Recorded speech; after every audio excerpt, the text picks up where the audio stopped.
tous et bienvenue dans cette nouvelle vidéo. Faites pas attention au décor, j'ai changé, il fait trop froid près de la fenêtre.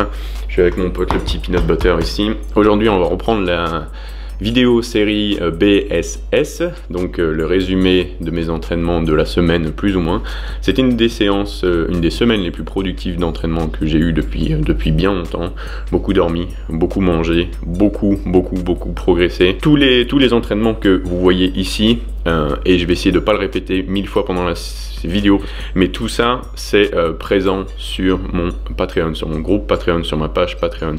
Je vous avais dit dans la dernière vidéo que 90% de mon boulot maintenant ça allait être sur Patreon, et toutes ces vidéos sont déjà montées, sont déjà en ligne sur la page. Donc si ça vous intéresse d'en voir plus et de venir échanger avec nous sur le forum privé, sur le groupe de discussion, etc., je vous invite vraiment grandement à nous rejoindre, notamment pour visionner tout ça avec des voice-overs, avec des explications, des vidéos 30 minutes, etc. C'est là-bas que ça se passe, c'est le premier lien dans la description de la vidéo. Voilà, maintenant que je l'ai dit, je vais essayer de ne pas le répéter 1000 fois dans la vidéo, c'est promis. Donc la petite intro que je vous ai mise était d'abord bien sûr AJ sur le hack squat, une séance en entier que j'ai filmé du coup la semaine dernière pour lui et que j'ai posté chez nous également, et mon hack squat. Donc autant j'ai mis un petit truc marrant me concernant, autant c'était un record personnel. J'avais jamais fait ça, vraiment pas. C'est en termes de progression énorme par rapport avec là où j'ai commencé en tout cas. Sachant que là j'ai 140 kg sur le hack, ce hack squat qui est réputé, hein, pour ceux qui connaissent un petit peu, réputé pour être particulièrement dur. Donc c'est très bien, sachant que j'ai commencé aux alentours des 2 plaques sur ce hack squat il y a presque un an maintenant. Donc extrêmement en tout cas satisfait de la progression ici. Ça reste toujours dur, hein. Je vais pas vous reparler de morpho-anatomie, mais le hack squat c'est pas fait pour les gens qui ont des grandes jambes en termes de performance une fois de plus, hein. Sinon pour le coup pour prendre des quadriceps c'est absolument génial, mais c'est vrai que c'est une grosse faiblesse en tout cas de structure pour le hack squat. Donc je suis très content là-dessus en tout cas. Et si vous demandez pourquoi j'utilise des chaussures de squat sur le hack, je les utilise principalement parce que la semelle est dure et que sur la majorité de mes entraînements, généralement je m'entraîne pieds nus parce que j'aime bien avoir le pied à plat et ne pas trop bouger dans mes chaussures. Mais la plateforme, vu qu'il fait extrêmement froid et que les fenêtres sont tout le temps ouvertes, c'est toujours un peu mouillé, en gros humide, et ça glisse. Donc mon pied monte au fur et à mesure et c'est pas quelque chose que je veux bien sûr pendant ma série. Donc voilà, le reste des entraînements que je vais vous proposer, ça va être une séance de poussée, une séance de tirage que j'ai enregistré la semaine dernière et mis sur le site bien sûr. Donc ma première séance de poussée c'était avec le mouvement que je vous mets actuellement. Là mon mouvement premier, mon top 7, c'était mon développé très incliné à la Smith Machine. Donc j'utilise cette inclinaison maintenant en guise de mouvement pour les épaules, pour l'avant de l'épaule. Donc bien sûr un peu moins d'épaule parce que je suis un peu plus décliné, un peu plus de faisceau claviculaire, mais comme je vous avais déjà dit dans une série, dans une vidéo de la série, pour tout ce qui est frottement, c'est mieux. J'ai vu ça à nouveau dans la méthode de Lavier, et c'est vrai que je n'ai plus aucune gêne, en tout cas au niveau du trapèze, au niveau de la coiffe, sur mes développés. Donc je suis très content là-dessus, et au final je progresse sur ces mouvements, et comme dit dans la méthode de Lavier, on n'a jamais assez de faisceau claviculaire. Donc très bien. Donc sur cette série j'ai fait 7,5 répétitions, on va dire, à 2 plaques sur la Smith Machine qui est connue également pour pas être simple celle-là. Donc très content également de cette progression, sachant que j'ai commencé à une plaque de 20 et un disque de 10 de chaque côté, donc c'est énorme comme progression. Sur les top 7, je n'ai pas de répétition en réserve, comme vous pouvez le voir. Mon seul objectif c'est de battre ce que j'ai fait la semaine précédente, donc ça peut m'arriver effectivement d'aller à l'échec sur les développés notamment. Je suis un peu moins casse-cou sur les mouvements du bas du corps, sachant que c'est rare que je faille là-dessus en tout cas, parce que j'ai beaucoup plus de muscles pour m'aider. Mais sur les poussées ça peut arriver, ça arrive même assez souvent. Le reste de la séance ça a été des dips avec une méthode de top 7 également, un top 7 à 50 kg sur la version large des dips. Donc j'ai changé d'équipement et j'ai élargi mon grip pour relancer un peu la progression, sachant que j'étais un peu bloqué sur l'autre. J'étais arrivé quand même à 70 kg en série sur le grip un peu plus serré, donc très écarté, c'est très dangereux pour les épaules, etc. Donc vous pouvez voir que mon tempo, notamment sur mon excentrique, est un peu plus lent parce que je veux quand même conserver mes épaules. En autre séance de poussée, je vais rester dedans, c'était hier, donc la rotation suivante. J'ai sur cette séance le développé couché aux haltères. Donc également ici, ce n'est pas un all-time pair, mais c'est un pair en tout cas 15 répétitions à 50 kg sur le développé à plat. Si jamais vous vous demandez pourquoi l'amplitude ne paraît pas complète, c'est que, souvenez-vous, il y a un petit moment j'avais fait une vidéo sur le fait d'avoir les épaules pas tant en arrière que ça, donc du coup j'ai bien sûr moins de mobilité pour descendre, et donc mon amplitude se termine logiquement plus haut. Donc c'est pour ça que cette amplitude peut vous paraître haute, tout simplement parce que j'ai les épaules moins basses. C'est pas comme par exemple le développé couché avec une position qui est un peu plus power. Mon deuxième mouvement ici, c'est le développé très incliné aux haltères cette fois, donc pas la Smith Machine, avec un angle du coup de coude qui est un peu plus ouvert.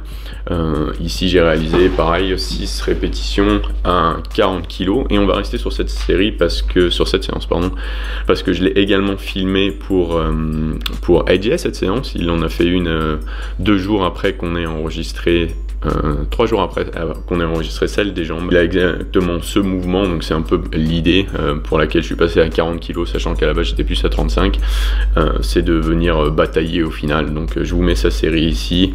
Vous pouvez voir qu'AJ il est un peu fouté différemment que moi, il a des bras un peu plus petits mais il est également plus léger, donc bon, la bataille est ouverte. Et sur cette séance également, il avait fait un mouvement de développé très incliné, c'est son premier exercice de la séance. Il a une rotation sur plusieurs exercices et actuellement il est dessus avec le set que je vous mets à l'écran qui est son deuxième top set à 3 plaques et 5 et 10 de chaque côté pour 7 répétitions, sachant que sa première série à 4 plaques de chaque côté était un peu trop gourmande et donc là un peu fatigué. En parlant d'AJ et continuons sur AJ, on a réalisé du coup notre première séance ensemble, une première séance de tirage, un peu sur un coup de tête à vrai dire, donc on avait juste les trépieds pour nous filmer. Cette vidéo est également en complet sur ma page Patreon. Dans cette séance, on s'est calqué sur sa rotation, donc sur son volume, sur sa séance. On a commencé par une série de soulevés de terre roumains.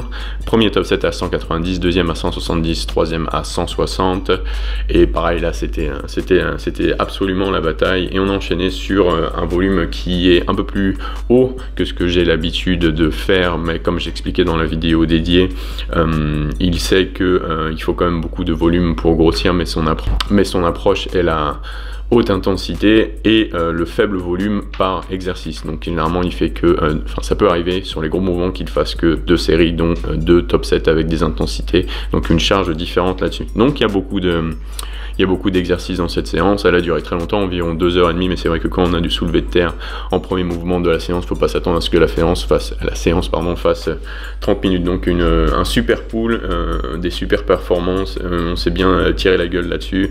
Donc c'était une très bonne séance et ça a fait une très bonne vidéo, et j'en suis extrêmement content. En tout, on a fait aux alentours de 8 à 9 exercices je crois, avec quelques techniques d'intensification, des doubles drop sets et pas mal de rest-pause par-ci par-là.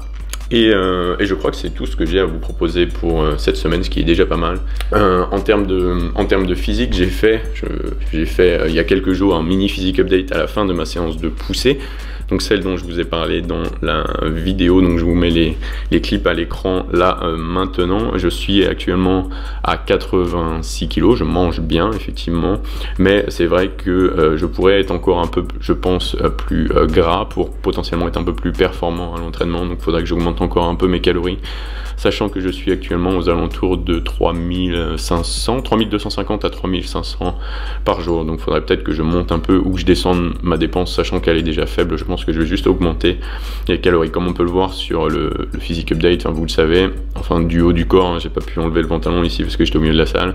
Je stocke la majorité de mon gras dans le bas du dos et dans le dos, donc c'est vrai que de face, en tout cas quand j'ai transpiré un petit peu, le torse il reste assez sec, j'ai quand même le grand dentelé, etc., qui est toujours là, ce qui me fait dire que monter un peu plus haut ne serait peut-être pas déconnant d'un point de vue performance et du coup prise de muscle en salle, sachant que je l'ai dit cette année, il n'y a pas d'objectif de cut en tout genre, on essaye un maximum de rester en surplus toute l'année pour faire le maximum de muscles possible.